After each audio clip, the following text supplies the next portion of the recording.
And Legally Us, Jen Shah is sentenced to 6.5 years, while Amber Childers gets restraining order against Randall Emmett. Plus, Prince Harry drops bombshell spare. Could he be facing legal backlash? We've got that plus so much more on today's Legally Us.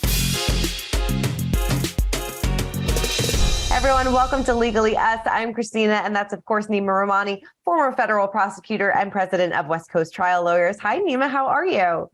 Hi, Christina. So happy to start 2023 with you. I know it's been a minute. Happy 2023. I'm excited to break down all legal stuff going forward this year. And we started off this year with a bang. Everybody's been talking about it. Real Housewives of Salt Lake City star Jen Shah. She was finally sentenced after months of this being pushed back, but she was sentenced to 6.5 years following her arrest for conspiracy to commit wire fraud and conspiracy to commit money laundering. She also agreed to forfeit the $6.5 million and pay restitution of up to $9.5 million. She was sentenced, like I said, to 6.5 years and 5 years of supervised release. This all happened on January 6th in New York City. At the hearing, the judge slammed Jen's actions after her attorney began listing the good things her client had recently done. The judge was having none of this. He said, what good things could she have been doing? Calling elderly people and selling them business opportunities, and they would max out their credit cards and get the person to put down an additional credit card and then upsell them for other products. If there's good in that, I want to hear it.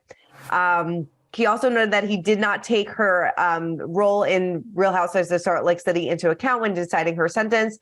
She has to report by February 17th. They're asking that she reports in a prison at Byron, Texas, because of its residential drug abuse program. So were you surprised that she only got 6.5 years? So much going on in this case, yes. Christina.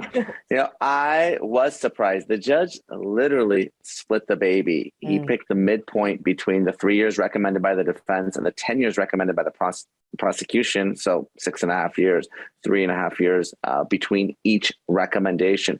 Frankly, I thought she was going to get more time because of her statements on Real Housewives. I know the judge didn't consider that. And the number of elderly people she ripped off. So this was a pretty good sentence, all things considered, because the government wanted a lot more time. Yeah, definitely. I mean, before she pled guilty, I think she was facing up to 30 years in prison. So yeah, this is definitely drastically lower. Is it surprising that they didn't take into the Real Housewives of Salt Lake City that into account?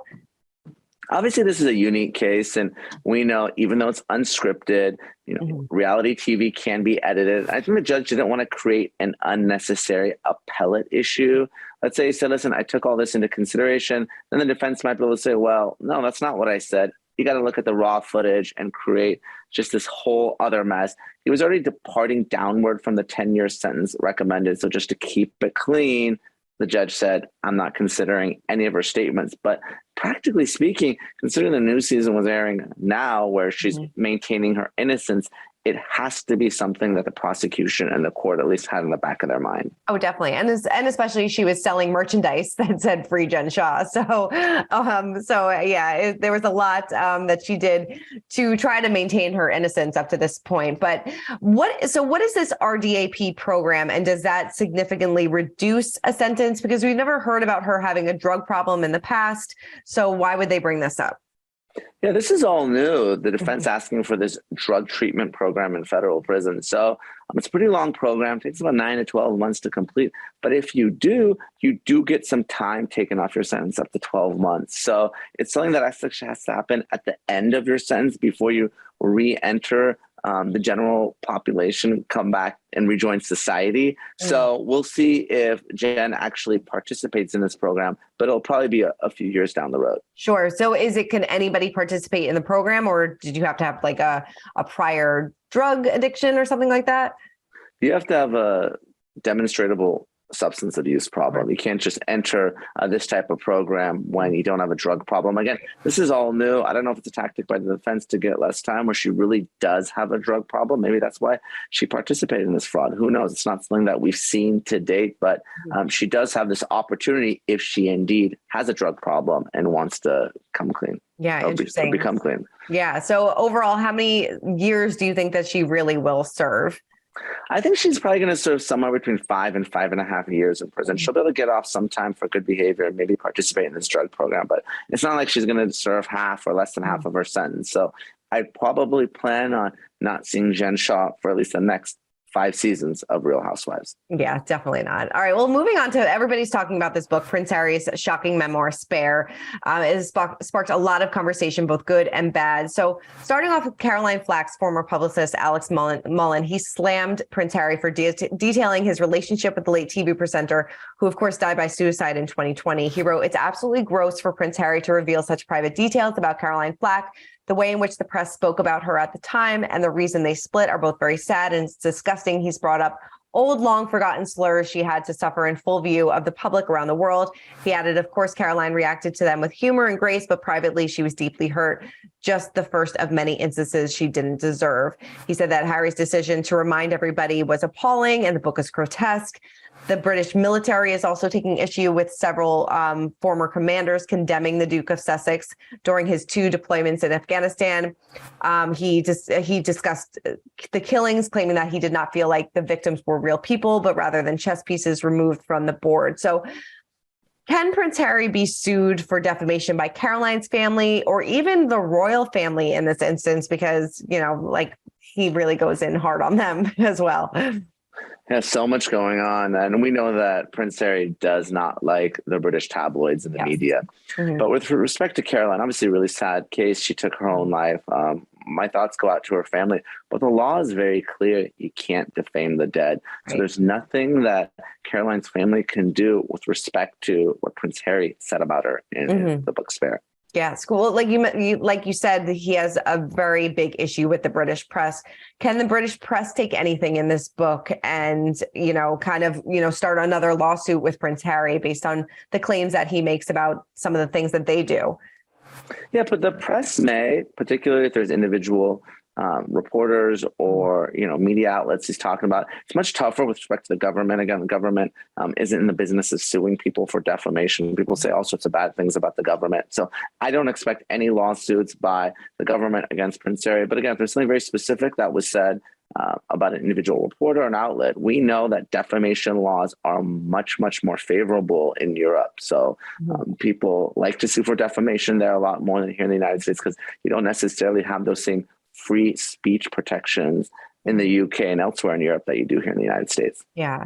It was interesting. He's been getting a lot of flack for the comments that he made about the military and about the killings that he did. Can the British Armed Forces take any action against Harry if he incites attacks on British soldiers? Because I know some of them were worried that could happen, based on, how he spoke about his experience.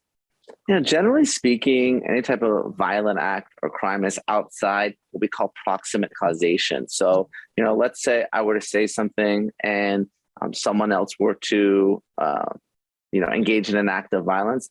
That's usually considered outside the chain of causation. But this is something where we're actually potentially dealing with the Capitol riots and folks like the former president who may have been present. So generally speaking, that's going to be the law's position. I think it's far too attenuated if there are attacks on British military because of something Prince Harry said. So I don't think a court would rule that there's a sufficient causal link for the prince to be held liable.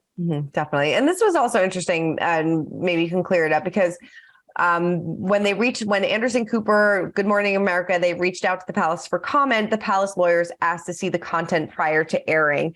But they basically said that they denied their request. So why would the shows offer to comment on material in advance only to deny access? It seems like they were probably asking for the raw footage, which is not what they would do.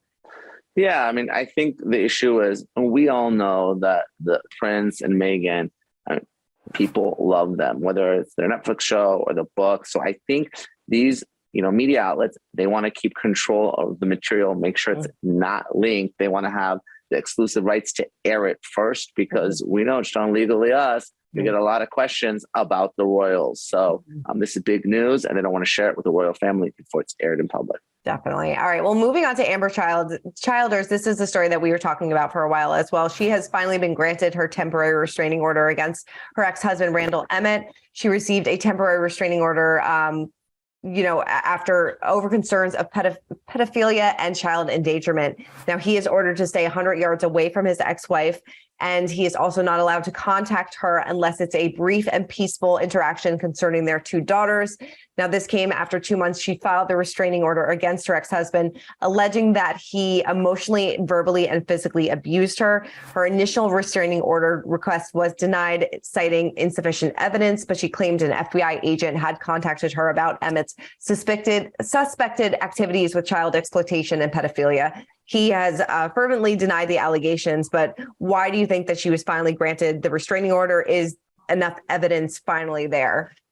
Yeah, Christina, this was a big change because Amber had previously lost and she turned that loss into a victory. So a complete change in the order here. So some new significant evidence must have been presented because we know judges don't like to necessarily get involved in these family law cases. Sometimes the allegations are thrown out. They're not true. Obviously, when there's kids involved and, custody needs to, change hands and that type of thing. But here, Amber must have something good against her ex because the judge granted that restraining order. And I don't know if it's this FBI affidavit, because also typically the FBI does not get involved in individual child sex abuse cases. Now, if you're talking about something huge, sex trafficking, Jeffrey Epstein, Ghislaine Maxwell, of course, the FBI is going to be all about it. So I don't know if that allegation is true, if there's something going on, but if really the FBI is investigating Randall, that's huge news. Right. Yeah. I was going to say, it seems like something is building around him. I mean, he did take to social media, posted this video denying any allegations. Would you recommend somebody doing something like that or just kind of letting the dust settle for now? Yeah, I would not be commenting. If there's a federal investigation, you got to talk to your lawyer right away because that's never going to be good news. That tends to be the most serious of offenses are handled by federal agents and prosecutors, not district attorneys or city attorneys. Yeah, wouldn't want to be Randall Emmett. All right, moving on. And I wouldn't want to be Todd and Julie Chrisley because their request for bail was denied and they'll have to report to prison next Tuesday, January 17th. The Chrisley Knows Best stars hope that they could avoid prison while they appeal their sentences for tax evasion, bank and wire fraud and conspiracy, but a judge denied the request for bail. The court also denied the pair's oral request to delay the start of their prison sentences by 21 days. Surprised that this was denied? Not at all. We've been talking about a lot of federal cases, Jen Shah, Randall Emmett investigation, and the Chrisleys. These are the most serious types of cases. And frankly, in the Chrisleys case, I was surprised that the judge even allowed them to remain on bond after they were convicted, but before their sentence. But now that they've been sentenced and they're going to federal prison, I don't know any judge in this country that would allow them to remain on bond because guess what? A lot of people, when they're looking at the very real certainty that they're going to federal prison, they take off, they flee. So I'm not surprised at the judge's decision. Yeah, no, definitely. Oh, that's so interesting. So this was basically a last ditch effort being like, I want to stay, home until like this can all wrapped up. But the judge is like, absolutely not. You're going to jail. I don't know. And I know the Chrisleys have publicly said that they're going to appeal and they have a strong basis, but I don't think they do. The jury rightfully found that, they had basically engaged in this massive fraud. Yeah. They, of course, tried to blame one of their former employees, their accountant, but the jury didn't buy any of that. Yeah, it's interesting that they're still trying to maintain their innocence after all this time. But next Tuesday, they'll be reporting to prison, and we'll be probably talking all about it next week on Legally Us. So, Neama, thank you so much for running down all things legal with me this week. Happy New Year. I can't wait to break it down all year long. Thank you. Me too, Christina. See you next week and every week in 2023. For more news, content, and exclusive interviews, make sure to hit the sub, like, and bell button down below and visit usmagazine.com.